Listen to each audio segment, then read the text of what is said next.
Students, कैसे हैं आप? आई होप आप हेल्थी होंगे, खुश होंगे और स्ट्रेस फ्री होंगे। मैं आपको पढ़ा रही हूँ 10th क्लास की सिविक्स। ठीक है, आज मैं आपको पढ़ाऊँगी चैप्टर फेडरलिज्म। ठीक, जब मैं आपको ये चैप्टर पढ़ाऊँ आपको ये चैप्टर इंटरेस्टिंग लगे और समझ में आए, ऐसी मैं उम्मीद करती हूँ। चलिए पढ़ना शुरू करते हैं। फेडरलिज्म। ठीक, चलिए स्टूडेंट्स पढ़ना शुरू करते हैं। गवर्नमेंट 2 टाइप की होती है। ठीक है, पहला सिस्टम होता है फेडरलिज्म और दूसरा सिस्टम होता है यूनिटरी।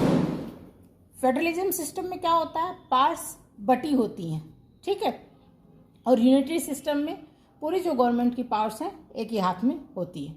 चलिए मैं एक्सप्लेन करती हूँ आपको अच्छे से। फेडरलिज्म है क्या? Federalism is a system of government in which the powers is divided between central authority and various constituent units of the country. Federalism में क्या होता है, जो पावर होती है गवर्नमेंट की, पावर्स होती है वो किसमें बटी होती हैं? एक तो सेंट्रल गवर्नमेंट में बटी होती हैं और फिर जो दूसरी उसकी यूनिट्स हैं उसमें बटी होती हैं। जैसे स्टेट गवर्नमेंट में बट जाएंगी, स्टेट से म्यूनिसिपैलिटी में बट जाएंगी, म्यूनिसिपैलिटी से पंचायत में बट जाएंगी।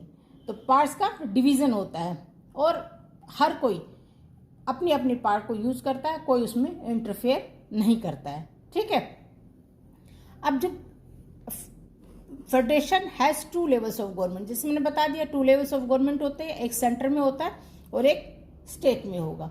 सेंटर में क्या होगा, a federation has 2 levels of government. One is the government for entire country that is usually responsible for a few subjects of common national interest। अब पहले लेवल में पावर्स किसके पास होंगी? गवर्नमेंट के पास। जैसे हमारे यहाँ जनरल इलेक्शन होते हैं जिसमें प्राइम मिनिस्टर और दूसरे कैबिनेट मिनिस्टर चुने जाते हैं।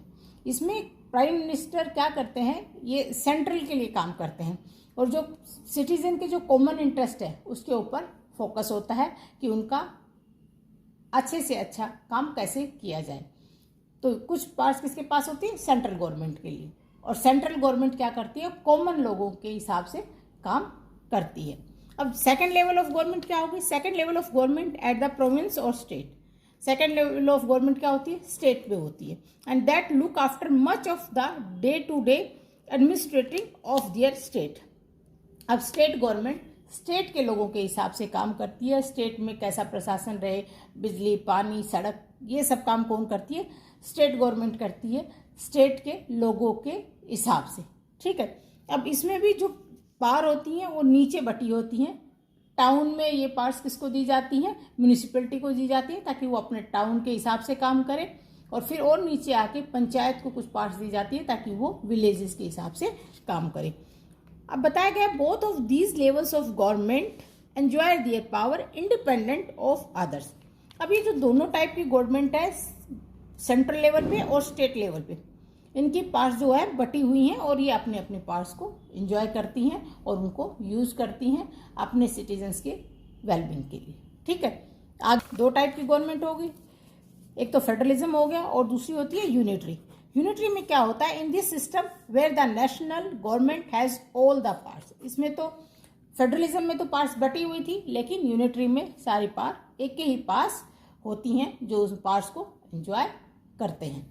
चलिए स्टूडेंट्स, आपको समझ में आ गया फेडरलिज्म क्या होता है और यूनिटरी सिस्टम क्या होता है। फेडरलिज्म में बता दिया पावर्स बटी हुई होती हैं और यूनिटरी में पावर्स एक ही गवर्नमेंट के पास होती हैं, एक ही लेवल पे रहती हैं। ठीक, अब आगे हम पढ़ते हैं the key features of federalism. Federalism के की फीचर्स क्या क्या होते हैं। ठीक है, फर्स्ट है देयर आर 2 और मोर लेवल्स ऑफ गवर्नमेंट। जैसे मैंने बताया क्या है, इसकी 2 या 3 लेवल ऑफ गवर्नमेंट्स होती हैं। जैसे इंडिया में फेडरलिज्म है, इसमें सेंट्रल गवर्नमेंट है एंड स्टेट गवर्नमेंट होती हैं। तो कितने लेवल्स हैं अपने यहाँ पे? 2 level, state level and central level. Central level पे है एंड स्टेट लेवल पे। ठीक, सेकेंड है different tyres of government govern the same citizen but each tyre has its own jurisdiction in specific matters of legislation, taxation and administration. अब इसमें कह रहे हैं कि डिफरेंट टाइप्स ऑफ गवर्नमेंट होती हैं और वो सेम सिटीजन के लिए काम करती है। जैसे इंडिया में मैंने बताया फेडरलिज्म है, इसमें सेंट्रल गवर्नमेंट है और स्टेट गवर्नमेंट है। स्टेट और सेंट्रल दोनों ही गवर्नमेंट इंडियन लोगों के लिए ही काम कर रही हैं। ठीक है, लेकिन उनका जो जुरिस्डिक्शन है, जो उनका अधिकार क्षेत्र है, वो अलग अलग है, स्पेसिफिक है। सेंट्रल गवर्नमेंट पूरी कंट्री के सिटीजन्स के लिए काम करेगी और जो स्टेट गवर्नमेंट है वो स्टेट के लोगों के लिए ही काम करेगी। ये किन किन मैटर में काम करती हैं दोनों गवर्नमेंट्स ही? लेजिस्लेशन में, टैक्सेशन में और एडमिनिस्ट्रेशन में। ठीक है, सेंट्रल गवर्नमेंट पूरी कंट्री का लेजिस्लेशन देखेगी, टैक्सेशन देखेगी, एडमिनिस्ट्रेशन देखेगी, और स्टेट लेवल पे स्टेट के लोगों का देखेगी। थर्ड पॉइंट है the jurisdictions of respective level और tier of government are specified in constitution. कि इनका जो जुरिस्डिक्शन है, अधिकार क्षेत्र है इन गवर्नमेंट्स का, 2 टायर या 3 टायर्स में है, कॉन्स्टिट्यूशन में इनके जो राइट्स हैं वो स्पेसिफाइड है कि सेंट्रल गवर्नमेंट क्या करेगी, स्टेट गवर्नमेंट क्या काम करेगी। So the existence and authority of each tyre of government is constitutionally guaranteed. ठीक है, अगला फोर्थ है the fundamental provision of the constitution can not be unilaterally changed by one level of government. Such changes require the consent of both of the level of government. आप कह रहे हैं कि इसमें फंडामेंटल प्रोविजन कॉन्स्टिट्यूशन में क्या दिया गया है कि किसी एक लेवल ऑफ गवर्नमेंट का कोई भी जो राइट है, फंडामेंटल प्रोविजन है, वो चेंज नहीं किया जा सकता। इसके लिए क्या चाहिए कि दोनों लेवल की कंसेंट चाहिए, सलाह चाहिए, सहमति चाहिए, तभी चेंजेस किए जा सकते हैं, अदरवाइज कोई चेंजेस नहीं किया जाता एक लेवल पे। फिफ्थ पॉइंट है courts have the power to interpret the constitution and the powers of different level of government. अब कोर्ट को ये राइट दिया गया है कि वो इंटरप्ट कर सके, ठीक से कर सके, किसमें? दो डिफरेंट टाइप ऑफ लेवल की जो पावर्स हैं इनमें कोर्ट इंटरफेयर कर सकता है। The highest court acts as an umpire. Highest court कौन सा? Supreme court. सुप्रीम कोर्ट इसमें एक एम्पायर की भूमिका निभाता है if dispute arise between different level of government in the exercise of their respective power. अगर डिफरेंट टाइप ऑफ लेवल की जो गवर्नमेंट है वो अपनी पावर्स को जब यूज़ करती हैं तो इसमें अगर कोई डिस्प्यूट हो जाए, झगड़ा हो जाए, तो हाईएस्ट कोर्ट कौन सा? सुप्रीम कोर्ट उसमें एम्पायर की भूमिका निभाता है, मतलब वो अपनी राय देता है या उनके डिस्प्यूट को सॉल्व करता है। 6th पॉइंट है sources of revenue for each level of government are clearly specified to ensure its financially autonomy. अब जो रेवेन्यू आता है, जो धन आता है, ठीक है, हर एक लेवल की गवर्नमेंट में क्लियरली लिखा गया है कि कैसे वो ये रेवेन्यू सेंट्रल पूरी कंट्री से वसूल करता है और स्टेट के लोगों से ये रेवेन्यू कलेक्ट करता है, और इनकी ये पावर्स स्पेसिफाइडली क्लियरली कॉन्स्टिट्यूशन में डिस्क्राइब की जाती हैं ताकि इनमें डिस्प्यूट ना हो। चलिए अगला पॉइंट करते हैं। 7th पॉइंट है the federal system thus has dual objective to safeguard and promote unity of the country. अब यहाँ ड्यूअल सिस्टम हो गया, सेंट्रल लेवल पे भी हो गया और स्टेट लेवल पे भी, दोहरा मतलब, और ये जो कंट्री के लिए यूनिटी भी लाते हैं और एज ए सेफ गार्ड का भी काम करते हैं। कंट्री में एकता भी बनी रहती है और एज ए सेफ गार्ड का भी ये काम करते हैं। While at the same time accommodate regional diversity, और इसके साथ जो रीजनल डाइवर्सिटी है, जैसे हमारी इंडिया में जितनी भी स्टेट्स हैं सब अलग अलग तरह की हैं, कोई कोस्टल में है, कोई डेजर्ट है, कोई पहाड़ है, कहीं कुछ है, कहीं कुछ है, ठीक है, तो ये रीजनल जो डाइवर्सिटी है उसको भी मेंटेन करते हैं। Therefore, 2 aspects are crucially for the institutions and practice of the federalism. Government at different levels should agree to some rules of power sharing. अब कहते हैं कि ये जो 2 levels of government है, तो हमारी जो कॉन्स्टिट्यूट ने इनके जो पार्ट्स हैं स्पेसिफाइड अलग अलग बताए गए हैं ताकि इनमें कोई झगड़ा ना हो और अपने अपने पार्ट्स को ठीक से इंजॉय करें। और इसके अलावा जो गवर्नमेंट है डिफरेंट लेवल की वो एग्री करती हैं, स्टेट लेवल भी और सेंट्रल गवर्नमेंट भी, कि वो पावर शेयरिंग कैसे करेंगी ताकि उनके बीच में कोई डिस्प्यूट उत्पन्न ना हो। They should also trust that each would abide by it's part of the agreement. और हर एक दूसरे पे ट्रस्ट रहता है, विश्वास रहता है कि हर कोई जो एग्रीमेंट में बात कही गई है उसको मानेगा। And ideal federal system has both aspects, mutual trust and agreement to live together. अब जो एक आइडियल फेडरल सिस्टम में 2 एस्पेक्ट बहुत ज़रूरी हैं, एक तो उनमें म्यूचुअल ट्रस्ट रहता है, आपसी विश्वास रहता है, और दूसरा एग्रीमेंट टू लिव टुगेदर। और किसका एग्रीमेंट होता है? कि वो साथ साथ रहेंगे। आई होप आपको ये की फीचर्स फेडरलिज्म के समझ में आ गए होंगे। चलिए आगे बढ़ते हैं। चलिए नेक्स्ट करते हैं what makes India a federal country. अब इंडिया एक फेडरल कंट्री है, क्या चीज़ें बनाती हैं, चलिए हम इसके बारे में पढ़ते हैं। पहले थोड़ा सा ऊपर का देख लेते हैं क्या लिखा गया है। We have earlier seen how small countries like Belgium and Sri Lanka face so many problems of managing diversity. अब बेल्जियम और श्रीलंका में डाइवर्सिटी थी तो उनको कितनी मुश्किल आई इस डाइवर्सिटी को मैनेज करने में।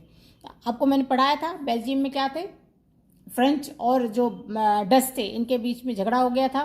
फ्रेंच वैसे कंट्री में कम थे लेकिन जो उनकी कैपिटल है ब्रुसेल्स उसमें ज़्यादा थे। और श्रीलंका में किसका था, सिन्हाला और तमिल्स के बीच में झगड़ा था।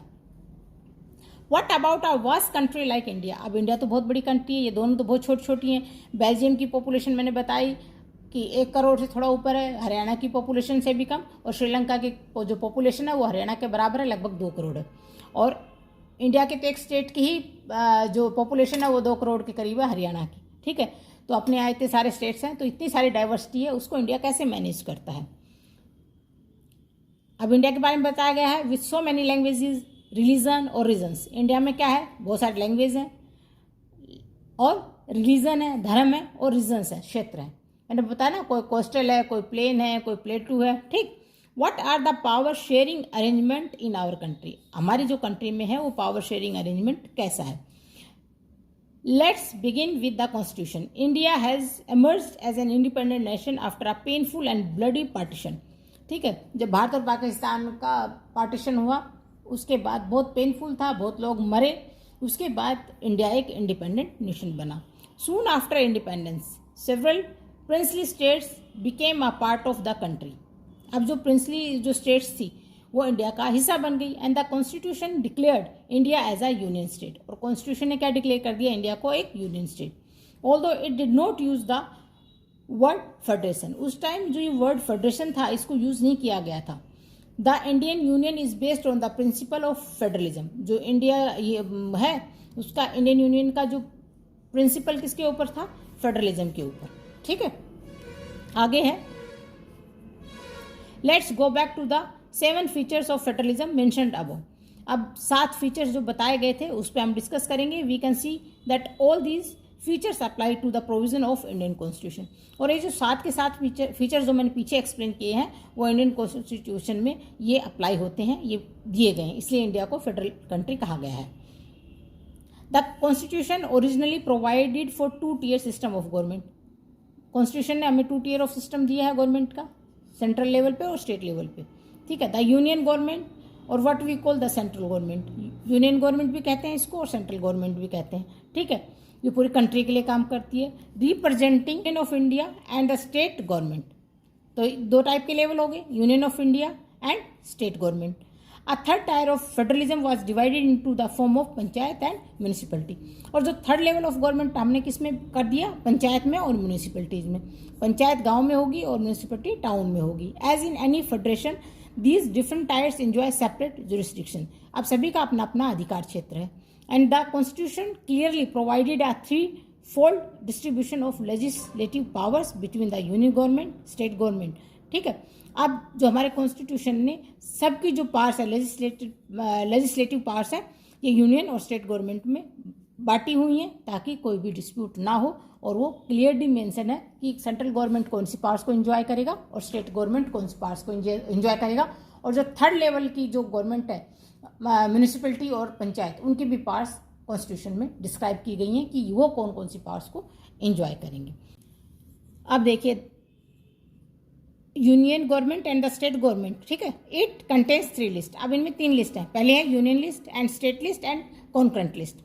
यूनियन लिस्ट में क्या क्या आ जाएगा, include subjects of national importance such as defence of the country, foreign affairs, banking, communication and currency.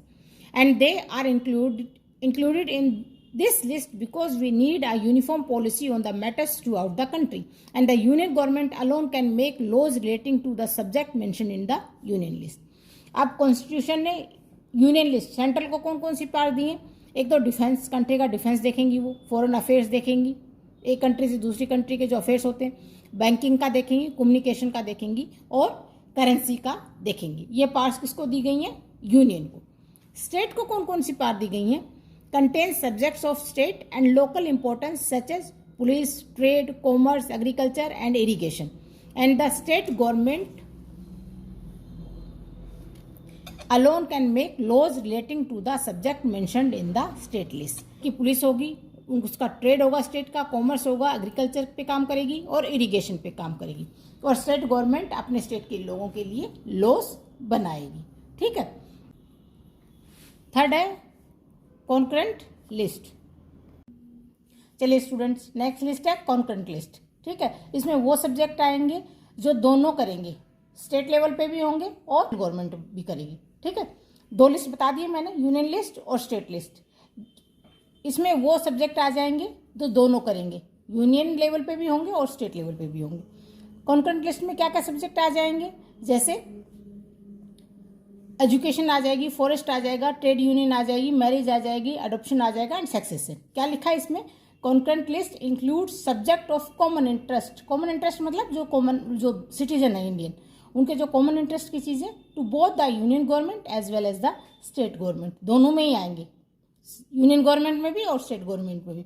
बता दिए वो चीज़ें क्या क्या हैं, एजुकेशन है, फॉरेस्ट है, ट्रेड यूनियन है, मैरिज है, एडॉप्शन एंड सक्सेशन है।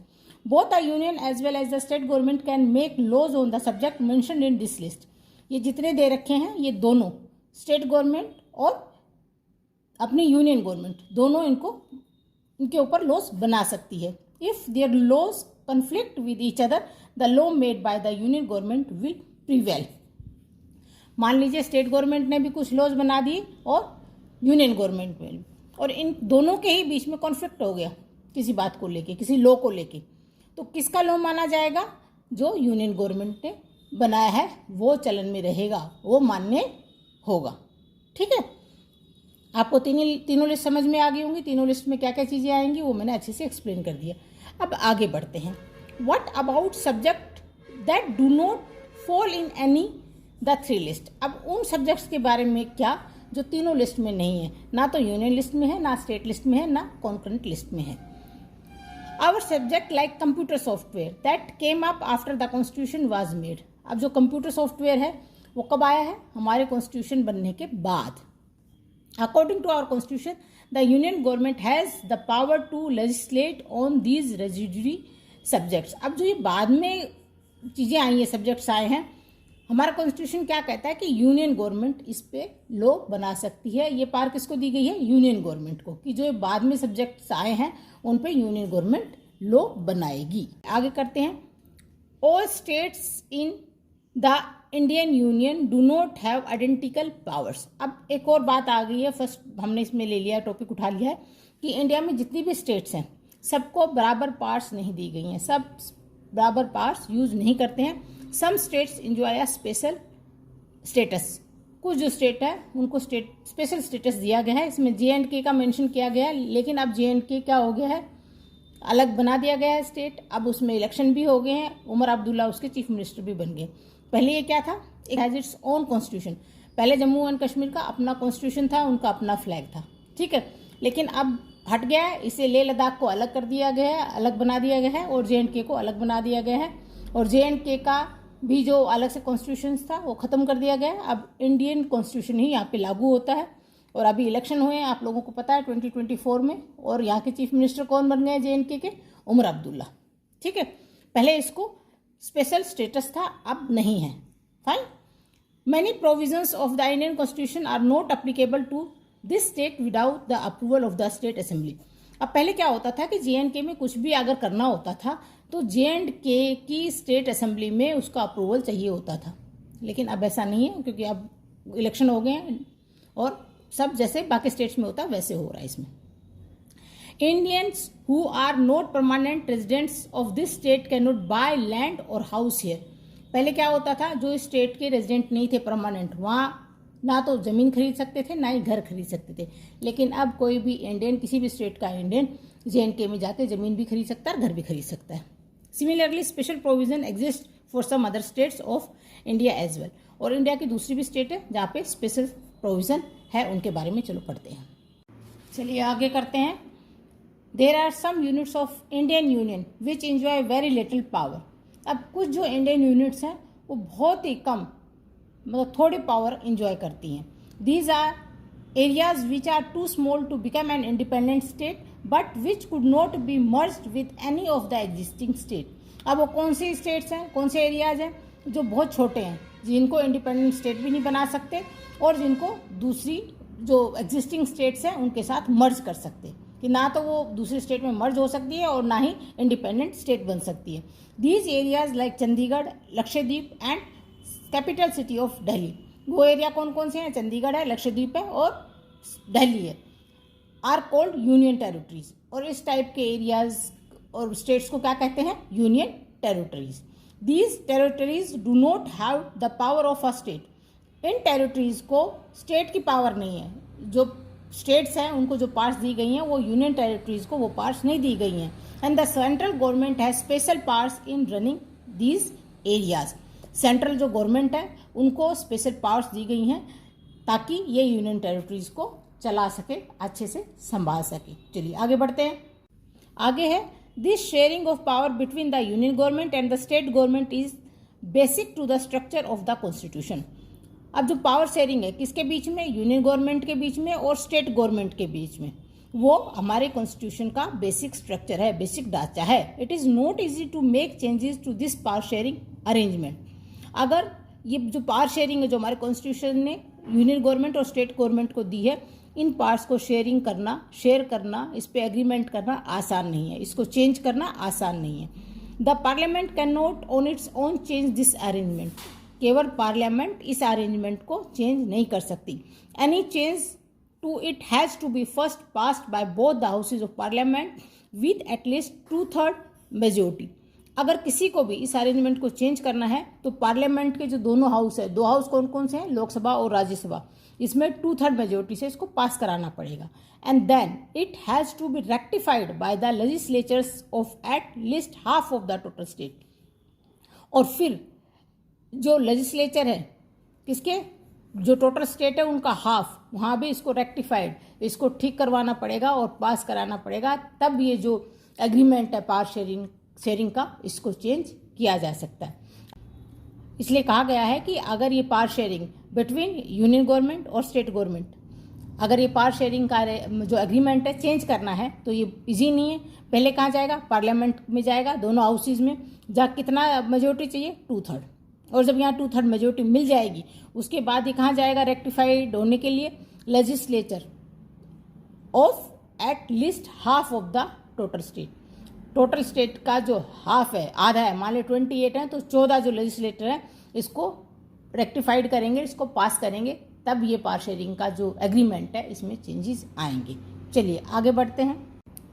The judiciary plays an important role in overseeing the implementation of constitutional provision and procedure. अब जुडिशरी इसमें क्या करती है? एक इम्पोर्टेंट रोल प्ले करती है इन प्रोविज़न को और इन प्रोसीजर को इम्प्लीमेंट कराने में। In case of any dispute about the division of powers, अगर किसी कारण से जो अधिकार है उनके बंटवारे में कोई डिस्प्यूट होता है तो क्या करता है? The high court and the supreme court make a decision. High court या सुप्रीम कोर्ट इसके बारे में निर्णय लेगा। And the union and the state government have the power to raise resources by levying taxes in order to carry on the government and the responsibilities assigned to each of them. और हमारे constitution में क्या कहा गया है? Union और state government को ये पावर है कि वो अपने टैक्स, आमदनी के साधन तो बढ़ाने हुए ना, तो अपने टैक्सेस को और बढ़ा सकती है। क्या करने के लिए? अपनी रिस्पॉन्सिबिलिटीज़ को पूरा करने के लिए जो कॉन्स्टिट्यूशन ने उनको असाइन की है। How is federalism practice? अब फेडरलिज्म प्रैक्टिस कैसे किया जाता है इसके बारे में इसमें कहा गया है। Constitutional provision are necessary for the success of federalism but these are not sufficient. Constitutional provision federalism के सक्सेस के लिए, सफल होने के लिए जरूरी है, लेकिन ये पर्याप्त नहीं है। ठीक है। इफ द फेडरल एक्सपेरिमेंट, अगर federal experiment has succeeded in India, अगर जो फेडरल एक्सपेरिमेंट है वो इंडिया में सफल होता है, इट इज नॉट मेरली, ये पर्याप्त नहीं है, because of clearly laid our constitutional provision, कि हमारे जो कॉन्स्टिट्यूशनल प्रोविजन है वो क्लियरली बताए गए हैं। इसका एकमात्र यही कारण नहीं है। The real success of federalism in India can be attributed to the nature of democratic politics in our country. इसका फेडरलिज्म का रियल सक्सेस किसके कारण होता है? कि हमारा जो नेचर ऑफ डेमोक्रेटिक पॉलिटिक्स है वो ठीक से वितरित है। ठीक है। लिया है लिंग्विस्टिक स्टेट। लिंग्विस्टिक स्टेट कौन सी होती हैं? जो भाषा के आधार पर बनी है। अब इसमें बताया गया है the creation of linguistic state was the first and a major test for democratic politics in our country.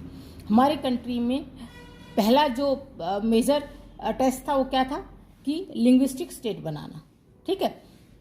If you look at the political map of India when it began its journey as a democracy in 1947 and that of 2017। अब बताया कि अगर हम अपना political map देखें जब हम आज़ाद हुए 1947 से 2017 तक का, you will be surprised by the extent of the changes. आप हैरान होंगे कि इसमें कितने चेंजेस आ गए। Many old states have vanished, पुरानी स्टेट्स गायब हो गई, and many new states have been created, और नई स्टेट्स बन गई। Areas, boundaries and name of the state have been change.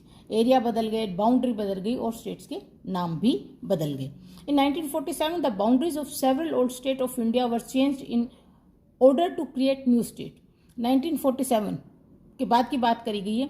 बहुत सारे जो पुराने स्टेट्स थे वो क्या हो गए, उनकी बाउंड्री चेंज हो गई और नई स्टेट्स बन गई। This was done to ensure that people who spoke the same language lived in the same state. अब इसमें क्यों आई है कि जो लोग सेम लैंग्वेज बोल रहे थे उनके लिए सेम स्टेट बना दी गई। Some states were created not on the basis of language but to recognise difference based on culture, ethnicity और जियोग्राफी। सेम थी, जिनका कल्चर सेम था, एथनिसिटी और जियोग्राफी सेम थी, उसका भी एक स्टेट बना दिया गया। कुछ तो लैंग्वेज के आधार पर बन गए, कुछ जियोग्राफी के आधार पर बन गए, कुछ कल्चर के आधार पर बन गए। These include states like Nagaland, Uttarakhand and Jharkhand. इसमें कौन कौन से स्टेट आते हैं? नागालैंड, झारखंड और उत्तराखंड। ठीक है, आगे बढ़ते हैं। चलिए, When the demand for the formation of states on the basis of language was raised, जब स्टेट फॉर्मेशन की डिमांड उठी कि लैंग्वेज के आधार पर स्टेट बनना चाहिए, some national leaders feared that it would lead to the disintegration of the country। कुछ leaders को डर था कि इससे देश में क्या होगा, डिसइंटीग्रेशन हो जाएगा। The central government resist linguistic states for some time, और सेंट्रल गवर्नमेंट ने भी मना किया कि लिंग्विस्टिक आधार पर स्टेट्स का फॉर्मेशन नहीं होगा। But the experience has shown that the formation of linguistic state has actually made the country more United. लेकिन जब लिंग्विस्टिक आधार पर स्टेट का फॉर्मेशन हुआ तो हमारी कंट्री और यूनाइटेड हुई और जुड़ी। And it has also made administration easier, और उस स्टेट का जो एडमिनिस्ट्रेशन था, प्रशासन था, वो भी आसान हो गया। अगला है language policy. A second test for Indian federation is the language policy. अब सेकंड टेस्ट इंडिया का क्या था? फर्स्ट तो हो गया लिंग्विस्टिक स्टेट बनाना, दूसरा था लैंग्वेज पॉलिसी क्या हो। Our constitution did not give the status of national language to any one language. हमारे कॉन्स्टिट्यूशन ने किसी भी लैंग्वेज को नेशनल लैंग्वेज का नाम नहीं दिया है, कि किसी भी एक लैंग्वेज को ये नहीं कहा है कि वो नेशनल लैंग्वेज है। Hindi was identified as the official language. Hindi को ऑफिशियल लैंग्वेज आइडेंटिफाई किया गया है, but Hindi is the mother tongue of only 40% of the Indian. लेकिन हिंदी क्या है? 40% इंडियंस की ही मदर टंग है। 40% ही मदर टंग के रूप में हिंदी को इस्तेमाल करते हैं। There are 21 other language.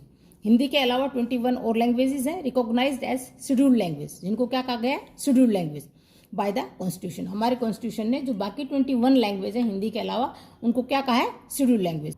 A candidate is an examination conduct for the central government position may opt to take the examination in any of these language। अब कोई भी स्टूडेंट जब एग्जाम के लिए बैठता है तो इन हिंदी के अलावा ये 21 लैंग्वेज में से भी कोई लैंग्वेज ऑप्ट कर सकता है पेपर देने के लिए, एग्जाम देने के लिए। State to have their own official language, और स्टेट्स की भी अपनी ऑफिशियल लैंग्वेज होती हैं। Much of the government work take place in the official language of the concern state. और जो सारी जितनी भी स्टेट्स की जो गवर्नमेंट है वो जो उनकी स्टेट लैंग्वेज है उसमें काम करती है और उसको ऑफिशियल लैंग्वेज मानती है। According to the constitution the use of English for official purpose was to stop in 1965। अब क्या हुआ? 1965 में जो इंग्लिश ऑफिशियल लैंग्वेज थी उसको बंद कर दिया गया कि इंग्लिश ऑफिशियल लैंग्वेज नहीं है। However many non Hindi speaking state demanded that the use of English continue. तो जो दूसरी स्टेट्स थी जहाँ हिंदी नहीं बोली जाती, उन्होंने डिमांड किया कि इंग्लिश को as a official language continue किया जाए। In Tamil Nadu this movement took a violent form, और तमिलनाडु में इंग्लिश को दोबारा ऑफिशियल लैंग्वेज बनाने के लिए हिंसात्मक आंदोलन किया गया and the central government responded by agreeing to continue the use of English along with Hindi for official language.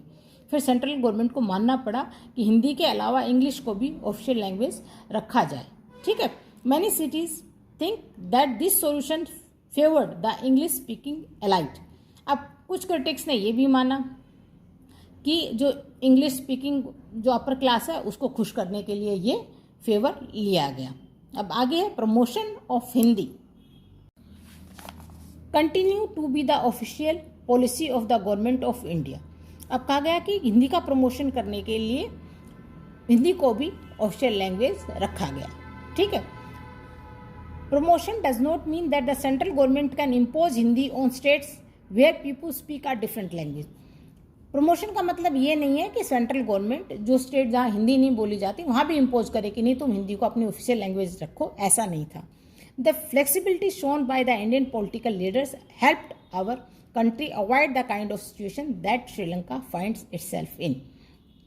इस टाइप का लचीलापन इसलिए रखा गया ताकि श्रीलंका जैसे हालात इंडिया में पैदा ना हो। नेक्स्ट टॉपिक है सेंटर स्टेट रिलेशंस, कि सेंटर और स्टेट के रिलेशंस फेडरल सिस्टम में कैसे होते हैं या कैसे होने चाहिए। ठीक है, reconstructing the centre state relations is one more way in which federalism has been strengthen in practice. कि अगर फेडरलिज्म सिस्टम को मजबूती से प्रैक्टिस में लाना है तो सेंटर और स्टेट के जो रिलेशंस है उसको दोबारा उस ढांचे को मजबूत करना पड़ेगा, कि उसको रिकंस्ट्रक्ट करना पड़ेगा सेंटर और स्टेट के रिलेशंस को, तभी फेडरलिज्म सिस्टम मजबूती से काम करेगा। How the constitutional arrangements for sharing power work in really depends to a large extent on how the ruling parties and leaders follow these arrangements. ठीक है, कि क्या कहा गया है कि हाउ द कॉन्स्टिट्यूशनल अरेंजमेंट, कि कॉन्स्टिट्यूशनल अरेंजमेंट कैसे होने चाहिए पावर शेयरिंग के लिए रियली में सेंटर और स्टेट में, ताकि जो रूलिंग पार्टी और लीडर है वो उसको किस हद तक अच्छे से अरेंज कर सके। ठीक है, for a long time the same party ruled both at the centre and in most of the state. बहुत लंबे समय तक क्या रहा है कि सेंटर में भी सेम गवर्नमेंट रही है सेम पार्टी की और स्टेट में भी, तो ज़्यादा दिक्कत नहीं आई।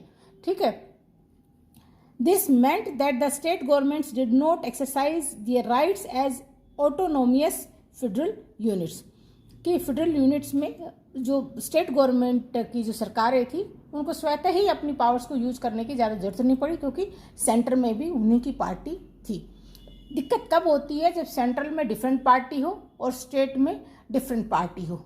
अगर सेम गवर्नमेंट रही स्टेट और सेंटर में तो ज़्यादा दिक्कत नहीं आती है।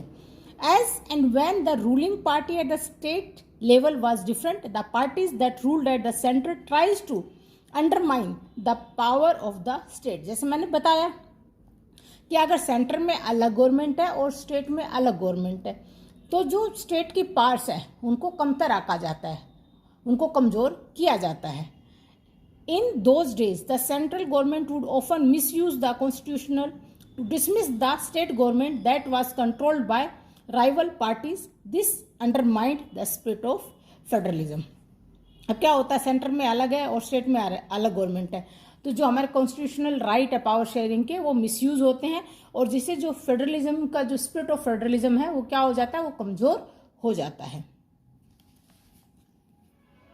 चेंज सिग्निफिकेंटली आफ्टर 1990s, ये सब मतलब 1990s के बाद बहुत चेंज हुआ। This period saw the rise of the regional political parties in many states of the country। इस पीरियड में क्या देखा गया कि बहुत सारे स्टेट में रीजनल पार्टीज आ गई। ठीक है, रीजनल पार्टी का मतलब उस राज्य की एक पार्टी, जैसे कांग्रेस और बीजेपी तो नेशनल पार्टीज है। रीजनल पार्टी होगी जैसे लालू प्रसाद यादव की है, ठीक है, आरजेडी, एंड अपनी ये ममता बनर्जी की है तृणमूल कांग्रेस, ये हो गई रीजनल पार्टीज। एसपी होगी समाजवादी पार्टी। तो ये सब रीजनल पार्टीज ये 1990 के जो पीरियड था उसमें बहुत आई। And this was also the beginning of the era of coalition government. और यही वो युग था जिसमें कोलिशन गवर्नमेंट आई। कोलिशन गवर्नमेंट वो होती है जिसमें बहुत सारी पार्टीज मिलकर चुनाव लड़ती हैं और मिलकर ही सरकार बनाती हैं एट द सेंटर। ठीक है, सेंटर में मैंने बोला ना, मिलकर ही सरकार बनाएंगी ये सारी पार्टीज मिलके। Since no single party got a clear majority in the Lok Sabha and the majority national parties have to enter into an alliance with many parties including several regional parties to form a government at the center। अब बताया कि किसी भी party को लोकसभा में बहुमत नहीं मिलता है, मेजोरिटी नहीं मिलती है, और ये रीजनल पार्टीज के साथ मिलकर इलेक्शन लड़ती हैं और जब सरकार बनाती हैं तो कैसी सरकार बनती है, कोलिशन सरकार बनती है, और रीजनल पार्टीज के जो लीडर होते हैं इसमें पार्टिसिपेट करते हैं सेंटर में भी। This led to a new culture of power sharing and respect for autonomy of the state governments. इस प्रकार जो स्टेट गवर्नमेंट के जो ये रीजनल पार्टीज हैं ये भी पावर शेयर करती हैं और उनको स्वतः ही रिस्पेक्ट मिलती है, क्योंकि रीजनल पार्टी अगर सेंटर में काम करेंगी तो अपने स्टेट के लिए भी अच्छा काम करेंगी और पावर शेयरिंग में ज़्यादा दिक्कत नहीं आएगी। Was spotted by a majority judgment of the supreme Court that made it difficult for the central government to dismiss state governments in an arbitrary manner। Thus, federal power sharing is more effective today than it was in the early years after the Constitution came into force। अब देखो, ये जब trend आने लगा तो हमारे जो supreme court के जजमेंट को भी इसमें सपोर्ट मिला, क्योंकि सेंटर में भी रीजनल पार्टीज आ गई और स्टेट में रीजनल पार्टी होती हैं, तो पावर शेयरिंग में ज़्यादा दिक्कत नहीं आई, ज़्यादा डिफिकल्टी नहीं आई। और इस ट्रेंड से एक और बात क्या हुई कि जो पावर शेयरिंग है वो पहले की बजाय आज के टाइम में ज़्यादा इफेक्टिव रूप से लागू हो रहा है जब से हमारा कॉन्स्टिट्यूशन आया है। अगला टॉपिक है डिसेंट्रलाइजेशन इन इंडिया। डिसेंट्रलाइजेशन किसका? पावर्स की बात की गई है कि स्टेट और सेंट्रल गवर्नमेंट में पावर्स का डिसेंट्रलाइजेशन इंडिया में कैसे किया गया। ठीक है, we noted about that the federal government have 2 और मोर टाइप्स ऑफ गवर्नमेंट। हमने देखा कि फेडरल गवर्नमेंट में 2 या 2 से ज़्यादा टीयर गवर्नमेंट होती है, जैसे हमने कहा सेंट्रल एंड स्टेट, तो 2 टीयर गवर्नमेंट हो गई। ठीक है, we have so far discussed for 2 tiers of government in our country. हमने पढ़ा पीछे कि हमारे यहाँ भी कैसी है, 2 टीयर्स ऑफ गवर्नमेंट थी, स्टेट पे और गवर्नमेंट पे। ठीक है, but a vast country like India can not be run only through these 2 tears. अब इंडिया क्योंकि एक बड़ी कंट्री है, इसमें 2 टीयर गवर्नमेंट काम नहीं कर सकती अच्छे से effectively. States in India are as large as independent countries of Europe. अब हमारे इंडिया में स्टेट्स की ही पॉपुलेशन इतनी ज़्यादा है कि यूरोप की एक कंट्री बन जाए इन टर्म्स ऑफ पॉपुलेशन, जनसंख्या के हिसाब से। उत्तर प्रदेश की जैसे दे रखा, Uttar Pradesh is bigger than रसिया। उत्तर प्रदेश की जो पॉपुलेशन है रसिया से ज़्यादा है। Maharashtra is about as big Germany. Germany से भी ज़्यादा पॉपुलेशन किसकी है? महाराष्ट्र की। Many of these states are internally very diverse, और ये अंदरूनी रूप से भी बड़े डाइवर्स हैं, मतलब इनमें विविधता पाई जाती है। There is thus a need for power sharing within the state. इसलिए इन स्टेट्स में पावर शेयरिंग की जरूरत है। Federal power sharing in India needs another tier of government. अब फेडरल पावर शेयरिंग में इंडिया को एक और टीयर की ज़रूरत है ताकि उसकी जो पावर शेयरिंग का जो रूल है वो इफेक्टिवली लागू हो, इफेक्टिव हो, below that of the state government. ठीक है, आगे this is the rationale for decentralisation of power. इससे क्या होगा कि जब हम 3 टीयर्स गवर्नमेंट, अभी 2 टीयर्स गवर्नमेंट है, अगर 3 टीयर्स ऑफ गवर्नमेंट करेंगे तो जो पावर शेयर है उसका डिसेंट्रलाइजेशन होगा और वो ज़्यादा इफेक्टिवली लागू होगी और एडमिनिस्ट्रेशन भी अच्छा रहेगा स्टेट्स का भी। Thus resulted a 3rd tier of government called local government. अब 3rd टीयर ऑफ गवर्नमेंट को हम क्या कहेंगे? Local government. ठीक, when power is taken away from central and state governments and given to local government. जब powers को central और state government से लेके लोकल गवर्नमेंट को दे दिया जाता है, it is called decentralisation.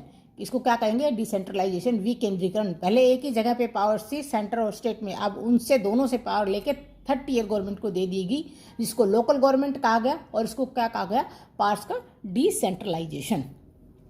This basic idea behind decentralization is that there are a large number of problems and issues which are best settled at local people।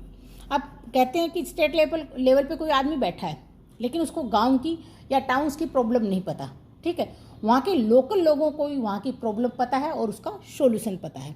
People's have better knowledge of problem in these localities. मैंने कहा ना, वहाँ के लोगों को वहाँ की problem अच्छे से पता है। And they also have better ideas on where to spend money and how to manage things more efficiently. अब वहीं के लोगों को पता है कि जो पैसा कहाँ से आना चाहिए और उस पैसे को मैनेज कैसे करना चाहिए इफिशिएंटली, ठीक है। Besides at the local level it is possible for the people to directly participate in the decision making. और क्या होना चाहिए, जब लोकल गवर्नमेंट बनती है तो यहाँ के लोकल भी डायरेक्टली उसमें पार्टिसिपेट करते हैं डिसीजन मेकिंग में कि उस लोकेलिटी के लिए क्या चीज़ सही है। वो उन लोगों को वहाँ की प्रॉब्लम भी पता है, सॉल्यूशन भी पता है, और इसलिए उनका जो डिसीजन होगा वो उस जगह के लिए ठीक भी होगा। This helps to inculcate a habit of democratic participation. और इससे क्या होगा कि उनमें जो डेमोक्रेटिक पार्टिसिपेशन है उसमें भी एक आदत बनेगी कि वो उसमें पार्टिसिपेट करें, उसमें भाग लें। Local government is the best way to realise one important principle of democracy, namely local self government. अब इसको एक और नाम दे दिया गया है इसका, डेमोक्रेसी का प्रिंसिपल, इंपॉर्टेंट प्रिंसिपल क्या है कि लोकल सेल्फ गवर्नमेंट, कि लोकल्स की अपनी गवर्नमेंट, सेल्फ गवर्नमेंट बनती है वहाँ पे, ठीक है। चलिए आगे बढ़ते हैं। The need for decentralisation was recognised in our constitution since there have been several attempts to decentralize power to the level of villages and towns। कि जब कॉन्स्टिट्यूशन को भी ये रियलाइज हो गया था कि डिसेंट्रलाइजेशन होना चाहिए, और कई अटेम्प्ट भी किए गए कि विलेजेस और टाउन में पावर का डिसेंट्रलाइजेशन किया जाना चाहिए। Villages and municipalities in urban area were set up in all the states. सभी स्टेट्स में विलेजेस में क्या बना, पंचायत बनी, और टाउन्स में क्या बनी, म्यूनिसिपैलिटी बनी। But these were directly under the control of state government. लेकिन ये सब किसके अंडर थी, स्टेट गवर्नमेंट के अंडर थे इनके पास। पंचायत को और म्यूनिसिपैलिटी को पावर नहीं दी गई थी, ये सारी पावर कहाँ सेंट्रलाइज थी, स्टेट गवर्नमेंट में। Elections to these local governments were not held regularly. और इनके जो इलेक्शन होते हैं वो भी रेगुलरली नहीं किए जाते थे। Local government did not have any power और रिसोर्स ऑफ देयर ओन। और लोकल जो गवर्नमेंट्स थी उनके पास अपने कोई पावर नहीं थी और कोई रिसोर्स नहीं था। There was very little decentralisation in effective terms. बहुत थोड़ा सा डिसेंट्रलाइजेशन इनको किया गया था पार्ट्स का, ठीक है। अब क्या हुआ, a major step towards decentralisation was taken in 1992। 1992 में एक बड़ा स्टेप पावर्स का डिसेंट्रलाइजेशन का लिया गया। And the constitution was amended to make the third tier of democracy more powerful and effective. और कॉन्स्टिट्यूशन में ये अमेंडमेंट किया गया ताकि एक थर्ड टियर गवर्नमेंट बनी जिसमें इनको ज़्यादा पावर्स दी गई और वो इफेक्टिवली लागू भी हुई। अब देखो इसमें क्या क्या किया गया। Now it is a constitutionally mandatory to hold regular elections to local government bodies. अब पहला तो क्या हो गया वैधानिक रूप से कि ये अनिवार्य हो गया कि लोकल गवर्नमेंट्स के जो इलेक्शंस है वो रेगुलरली किए जाएं, हर 5 साल में किए जाएं। Seats are reserved in the elected bodies and the executive heads of these institutions for scheduled caste, scheduled tribe and other backward classes. और एक और बात की गई कि सीट्स रिजर्व की गई लोगों के लिए, किन किन के लिए, शेड्यूल्ड कास्ट के लिए, शेड्यूल्ड ट्राइब के लिए और बैकवर्ड क्लासेस के लिए, ताकि लोकल बॉडीज में ये लोग भी पार्टिसिपेट कर सकें। At least 1/3 of all positions are reserve for women. 1/3 seats किसके लिए रिजर्व की गई, औरतों के लिए। An independent institution called the state election commission has been created in each state to conduct panchayat and municipal elections. और एक इंडिपेंडेंट स्टेट इलेक्शन बोर्ड बनाया गया जो स्टेट में पंचायत और म्यूनिसिपल में इलेक्शन करवाएगा, ठीक। अगला है the state governments are required to share some power and revenue with local government bodies. अब स्टेट गवर्नमेंट क्या करेगी, एक और चीज़ दी गई कि वो अपनी पावर्स को और रेवेन्यू को लोकल गवर्नमेंट बॉडीज के साथ शेयर करेगी। And the nature of sharing varies from state to state. लेकिन जो ये शेयरिंग का नेचर था ये वेरी करता था, हर स्टेट के लिए सेम नहीं था। किसी में पावर ज़्यादा दी गई थी लोकल बॉडीज़ को और किसी में कम दी गई थी, मतलब सब में इक्वल नहीं था।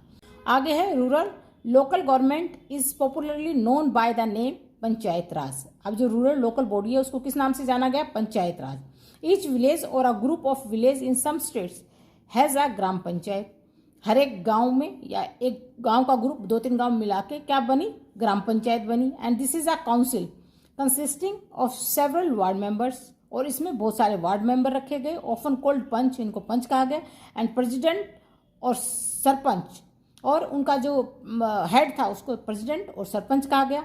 दे are directly elected by all the adult population living in this world, that world, ठीक है, और they are directly elected by all the adult population living in that world. और ये सब पंच और जो सरपंच है ये किससे इलेक्ट होते थे? उस गांव के अडल्ट, मतलब 18 साल से ऊपर के बच्चे इनको इलेक्ट करते थे, अपना वोट डाल के वार्ड मेंबर बनाते थे और सरपंच बनाते थे। ठीक है, चलिए आगे बढ़ते हैं। Panchayat works under the overall supervision of the gram sabha, और पूरी पंचायत किसके अंडर काम करती है, किसके सुपरविजन के अंडर काम करती है? Gram sabha. All the voters in the village are its member, जितने भी वोटर्स हैं इस गांव के वो इसके मेंबर हैं। And it has to meet at least twice और thrice in a year to approve the annual budget of gram panchayat and to revive the performance of the gram panchayat. अभी जितने भी मेंबर हैं ये सब साल में 2 बार या 3 बार मीटिंग रखते हैं और किस चीज़ को अप्रूव करते हैं? एनुअल बजट को, ग्राम पंचायत के, और देखते हैं कि जो उन्होंने टारगेट रखा था वो काम ठीक से हुआ या नहीं हुआ। अर्थात ग्राम पंचायत क्या देखती है कि उनका जो परफॉर्मेंस था साल भर जो उनको करना था वो कैसा रहा। ठीक है, the local government structure goes right up to the district level. अब जो लोकल गवर्नमेंट का जो स्ट्रक्चर है वो अब ऊपर कहाँ जाएगा? डिस्ट्रिक्ट लेवल पे जाएगा। A few gram panchayat are grouped together to form what is usually called gram samiti और ब्लॉक और मंडल। अब बहुत सारे गांव ग्राम जो पंचायतें मिलके क्या बनाएंगी, उसको हम समिति भी कहेंगे, पंचायत समिति भी कहेंगे, ब्लॉक भी कहेंगे और मंडल भी कहेंगे। इसमें क्या आ जाएंगे? बहुत सारे ग्राम पंचायतें, बहुत सारे गांव की ग्राम पंचायतें मिलकर समिति, ब्लॉक या मंडल बनाएंगे। एक ही चीज़ है, कहीं पे समिति बुलाया जाता है, ब्लॉक और मंडल। ठीक है, the members of this representative body are elected by all the panchayat members in that area. अब जो समिति के मेंबर है उनको कौन इलेक्ट करेगा? जो पंचायत के जो रिप्रेजेंटेटिव बॉडी हैं वो इन समिति के जो मेंबर्स हैं उनको इलेक्ट करेगी। ठीक है, ऑल द पंचायत समिति और mandal in a district together constitute the zila parishad. अब जो ये मंडल्स हैं ये डिस्ट्रिक्ट में मिलके क्या बनाएंगे? जिला परिषद या डिस्ट्रिक्ट परिषद। Most members of the zila परिषद आर इलेक्टेड। अब ये सभी जो जिला परिषद के मेंबर हैं ये इलेक्ट होते हैं, ये भी इलेक्ट होते हैं, और ये कौन होते हैं? Members of Lok Sabha and MLAs of the district और some other official of that district level bodies are also its member. अब इसमें कौन कौन इसके मेंबर होंगे? मेंबर्स ऑफ लोकसभा होंगे, एमएलए होंगे उस डिस्ट्रिक्ट के, और दूसरे ऑफिसर्स होंगे, and some other officials of other district level bodies. ठीक है, आर ऑल्सो इट्स मेंबर। अब zila parishad chairperson is a political head of the zila parishad. अब जिला परिषद के हेड को क्या कहेंगे? चेयरपर्सन कहेंगे। ठीक है, ये इसका हेड होगा। Similarly local government bodies exist for urban area as well. अब ऐसे ही जैसे रूरल में था ऐसे अर्बन में होगा। अर्बन में क्या होगी? म्यूनिसिपैलिटीज बनेंगी, आर सेटअप इन टाउन। जैसे गाँव में ग्राम पंचायत बनी, टाउन में क्या बन जाएगी? म्यूनिसिपैलिटी बन जाएगी। Big cities are constituted into municipal corporation, और पॉपुलेशन के हिसाब से अगर कम पॉपुलेशन है तो म्यूनिसिपैलिटी रहेगी, और पॉपुलेशन ज़्यादा है तो क्या बन जाएगी? Municipal corporation. कुछ पॉपुलेशन का होता है कि अगर इतने के अंडर है तो क्या बन जाएगी उस टाउन में? म्यूनिसिपैलिटी, और उससे ज़्यादा पॉपुलेशन है तो उसको क्या बोलेंगे? Municipal corporation. ठीक है, both municipalities and municipal corporation are controlled by elected bodies consisting of people's representative. Same यहाँ पे भी ये कौन इनको कंट्रोल करेगा? Elected bodies. ये भी, इनमें भी इलेक्शन होगा, म्यूनिसिपैलिटी पे भी होता है और म्यूनिसिपल कॉर्पोरेशन में भी उस टाउन में इलेक्शन किया जाता है, और इलेक्टेड बॉडी ही वहाँ का क्या बनते हैं? मेंबर बनते हैं जो टाउन का कामकाज संभालते हैं। Municipal chairperson is the political head of the municipality. अब म्यूनिसिपैलिटी पे जो हेड होगा उसको क्या कहेंगे? चेयरपर्सन, और म्यूनिसिपल कॉर्पोरेशन के हेड को क्या कहेंगे? मेयर। ठीक है, इतना ही डिफरेंट है कि म्यूनिसिपैलिटीज में जो हेड होगा उसका हम चेयरपर्सन कहेंगे, और म्यूनिसिपल कॉर्पोरेशन का जो हेड होगा उसको हम क्या कहेंगे? मेयर। वो बताया गया है कि जो हमारे लोकल गवर्नमेंट है ये डेमोक्रेसी का एक लार्जेस्ट एक्सपेरिमेंट किया गया था, ठीक है, ताकि लोकल लेवल पे पार्ट्स का शेयरिंग हो, वहाँ की प्रॉब्लम लोकल लोगों को पता है, वो ही उसका सॉल्यूशन ढूंढे और किस हिसाब से उसका एडमिनिस्ट्रेशन करना है वो सब वहाँ के लोकल लोग ही देखें। लेकिन कह रहे हैं ये काफ़ी हद तक ज़्यादा इफेक्टिव नहीं हुआ, क्योंकि जो स्टेट गवर्नमेंट्स है वो अपने पास ज़्यादा लोकल बॉडीज़ को देने की इच्छुक नहीं रहती, तो ज़्यादा इफेक्टिवली ये काम नहीं कर रहा है। लेकिन अभी और प्रयास करने पड़ेंगे ताकि अच्छे लेवल पे और अच्छे ढंग से पंचायत में और टाउन में, म्यूनिसिपैलिटी और म्यूनिसिपल कॉरपोरेशन में ये ठीक ढंग से इफेक्टिवली काम कर सके। ठीक है, ये चैप्टर ख़त्म हो गया है आपका। आई होप आप सबको समझ में आ गया होगा। अगर समझ में आया हो तो प्लीज़ मेरे चैनल को लाइक कीजिए, शेयर कीजिए और सब्सक्राइब कीजिए। अपना ध्यान रखिए स्टूडेंट्स, कुछ भी बात नहीं समझ में आए तो प्लीज़ पूछिएगा। Okay, bye bye.